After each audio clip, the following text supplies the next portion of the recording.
Это прививка груши. Здесь многосортное дерево. Получено из города Шостки под названием Шосткинская Ноябрьская. Вот вторая ветка. А третья ветка вот завязалась вот такая. И вот сейчас покажем. Вот отломилась. Вот такая ветка громадная. И под тяжестью урожая отломилась.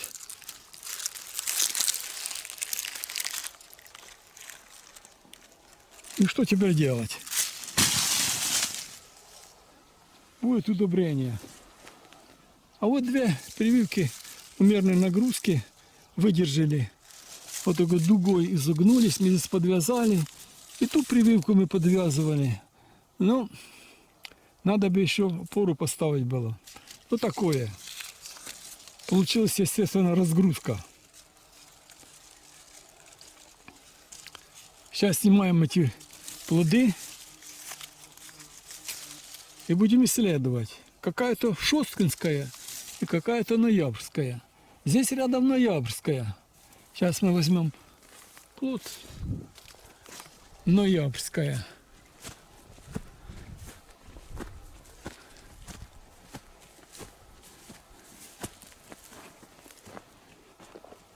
Вот дерево Ноябрьской.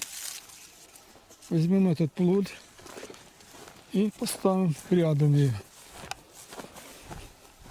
Похоже или не похоже.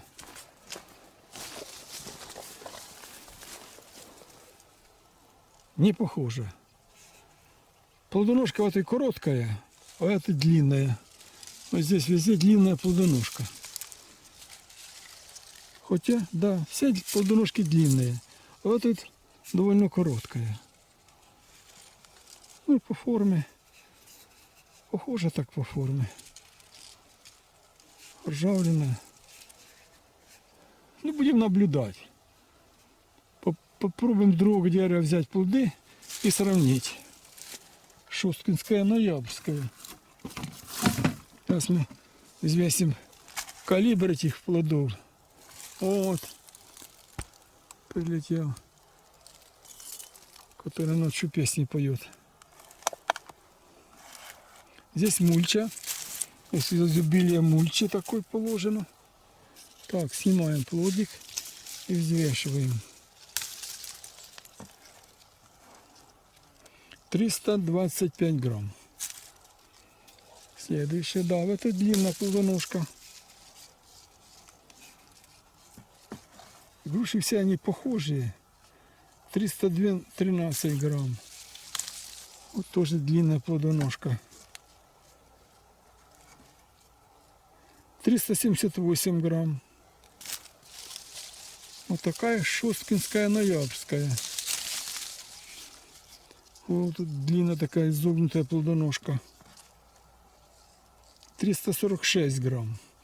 Одномерные, красивые плоды. Паршой не поражается. Прививка дала урожай на второй год. И такой обильный урожай, что пришлось подвязывать и тоже сломала. Невзирая на подвязки, дерево, прививка сломалась. 250 грамм это меньший плод. Это настоящая ноябрьская. 233 грамма. Ну, это несущественно. Сегодня у нас 30 ноября 2024 года. Дегустируем грушу Шосткинская Ноябрьская. Сейчас мы взвесим, какой у нее вес. 330 грамм. 334 грамма показывает весы. Вот такая довольно приличная груша. Цвет у нее была она светло-зеленая. Сейчас стала активно желтая. Насыщенно такого желтого цвета по всему периметру поверхности груши. Сейчас мы разрежем ее.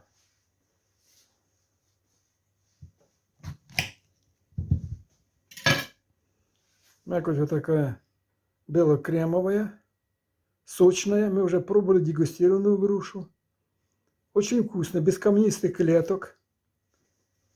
Сладкая, даже очень сладкая в этот жаркий год прошедший. Миндальным привкусом.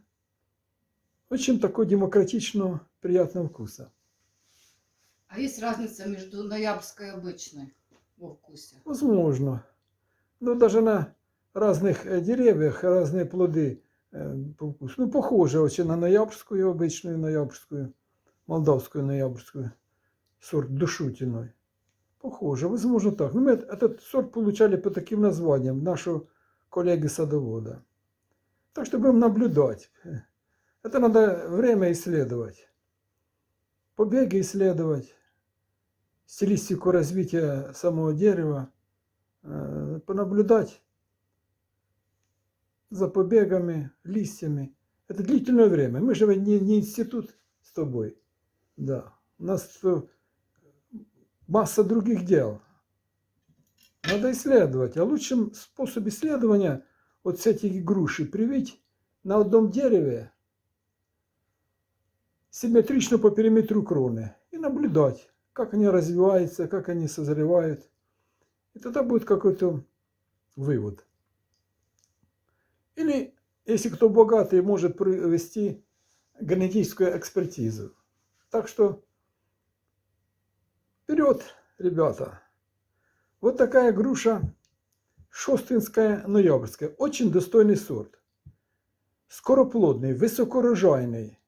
Плоды одномерные, вот такие крупные, высокотоварные. В обычном подвале они хранились до конца ноября. Это при перегрузке прививки.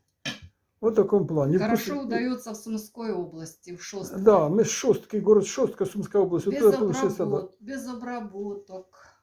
Ну так садовод сказал, без обработок. Возможно, у них другой регион, там химическая промышленность, и она обрабатывает всю территорию вокруг. И нет ни вредителей, ни болезней. Так что это по регионам. Нас тут весь спектр и болезни, и вредителей. Надо работать.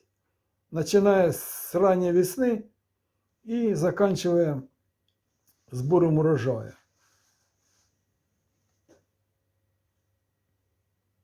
Всем здравия, благополучия и успехов в садоводстве. Груша шосткинская, ноябрьская.